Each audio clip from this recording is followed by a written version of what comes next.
Congressman Pete Hoekstra, the Republican from West Michigan, who is a candidate for governor and by most polls leading in that race. 57-year-old Republican from Holland, Michigan, on the other end of our line. Good morning to you. Hey, good morning. Don't make me older than I am yet. I'm not quite 57 yet. Hey, when's your birthday? October 30. Oh, October, just before the election, just before the general. Wouldn't that be a nice birthday present? Yeah. How about having the President of the United States in your hometown today? Well, communities are always excited when the President of the United States, says we're going to stop by and we're going to visit. So West Michigan will give the President a warm welcome. It'll be, I expect, a very civil welcome. And even though many of us here in West Michigan disagree with the President's economic policies, believing that they're not creating jobs but actually hurting the economy, we will welcome the President here today. That will happen at 12:35 p.m. Air Force One will touch down at Gerald R. Ford International Airport. It'll leave again at 3:05 p.m. Compact Power is the battery plant in Holland where the event will take place. I asked Governor Granholm yesterday if she thought that President Obama had been an exceptional president to this point. She said yes. She said a lot of things would not have happened without President Obama's leadership. Do you take issue with that? Yeah, I've been very disappointed in the direction that this president has taken. His economic policies not only have hurt this economy, they will hurt Americans for generations. His excessive spending and deficit spending will put on all of us for a very long period of time. The uncertainty that's out there right now in the marketplace because of what's going to happen with health care, whether cap and trade will pay, what these new banking regulations are going to do, what's going to happen with taxes. Capital investment, businesses hate uncertainty. The president has created a very uncertain environment right now.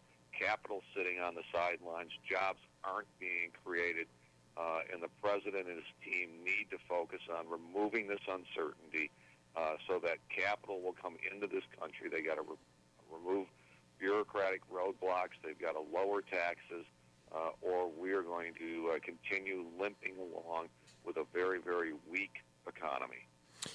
We are now 26 days left till the August 3rd primary. 26 days and counting. And Michael Patrick, you're terrible on counting this morning. We're less than that. 25 days? Probably 19. Are we? Less than 3 weeks. You know what? Math is not my thing. We're less than 3 weeks. But let me talk to you about this sort of math. The fact that you are the front runner in a lot of the polls surprises some people because of the amount of money spent on television by Rick Snyder and by Mike Cox. And the fact that you're still, by most polls, in the lead is an indication to a lot of people that you're probably going to win this primary. And some people are saying that the intrigue in the two congressional primaries out there in West Michigan that are drawing so many people to the polls are what's going to put you over the top. Well, we're going to go over the top because we're going to do well across the state. This has never been a regional campaign. This has always been a statewide campaign. Last week, Friday, we were in southeast Michigan with Mitt Romney. On Saturday, we were in western Michigan. On Saturday night and Sunday, we were in the UP. We're going all over the state, getting our message out, and I think you can't win with just votes from one region. We're going to vote because people are going to, I think, be surprised once again that, wow, he's doing pretty well in a whole range of areas. When Candace Miller and Mike Rogers endorsed me, that really gave our campaign, again, a jolt of energy over on the eastern side of the state. We were doing well there anyway, but that really helped. The debate on Tuesday night, we did extremely well in the debate on Tuesday night. Again, that was an opportunity for people on the eastern side of the state to see me and perhaps see me for the first time. And so we're doing a lot of the things across the state so that the day after the primary, people recognize that we ran a statewide campaign and that as we move into the general election, we will build on that and that I'll be a governor for the whole state. Gary Austin, question for Congressman Hoekstra, who is 19 days away from the August 3rd primary. It's hard to keep track. The time's flying so fast, Congressman, it's hard to keep track. The days just, as we edge closer and closer. Here's a story that we're running here, and I'd like to get your take on it, Congressman. Here's how it reads.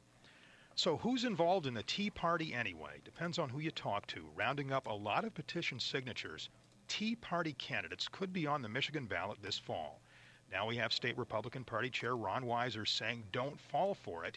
He says this is an attempt by Democrats to confuse things, to make would-be conservative voters think they are voting for someone with like political views, when in reality, he says, all they would be doing is taking votes away from Republicans on the ballot this fall. No word yet on who these Tea Party candidates are, but they would have to be filed with the Secretary of State's office by August 3rd, and according to this report, there are quite a few, nearly 60,000 petition signatures have been handed in on these yet-to-be-named Tea Party candidates. What do you make of this?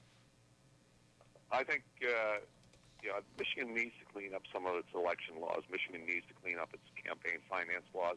Running a statewide campaign and running it under Michigan law rather than under federal law, it's like, wow, what can they do in Michigan? You've got all these third-party groups out there that are spending massive amounts of money. No one knows who's put the money into them. No one is held accountable for the content of the ads. And now you've got this movement out there for putting people on. I think Michigan's got some antiquated laws that allow for a lot of mischief in the election process, and we need to, that's one of the things that we're going to have to be taking a look at. Knowing the Tea Party folks very, very well and having spent a lot of time with them over the last year and a half, there was never any indication by the Tea Party folks that they were going to be running candidates.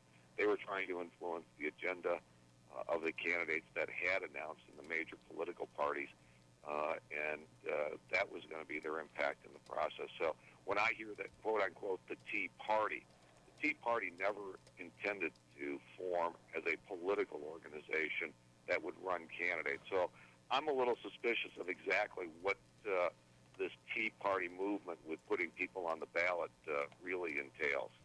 Congressman, a story that's getting a lot of attention, the Tea Party situation involving some alleged links, Tea Party activists being linked to racist activity. You're familiar with the national story. What do you make of that? I'll tell you, like I said, I have spent a lot of time with the Tea Party folks. I've never seen any indication that these are people who care passionately about their country. They care passionately about the issues. I have been impressed by their knowledge. I've been impressed by their enthusiasm. I don't always agree with them on every issue, but I've never seen anything that would lead me to believe that this is an organization that has any racist motives, that this is a movement that is mean-spirited, or that is exclusionary. They're very much reaching out and trying to involve people into the political process. And so, again, I think this is people that are out there that may not agree, or they're trying to use the Tea Party movement in ways that are totally inappropriate, or trying to characterize it as something that it is not, because of they just don't agree with the political objectives, so they're trying to smear it. It's not like we haven't seen negative campaigning in this campaign, where people go out and totally distort the record of some of the people who are running, that those kinds of activities. They go out in campaigns. We haven't done any of it. It's uncalled for. It's unnecessary, and the people who make these accusations without any founding, they need to be held accountable.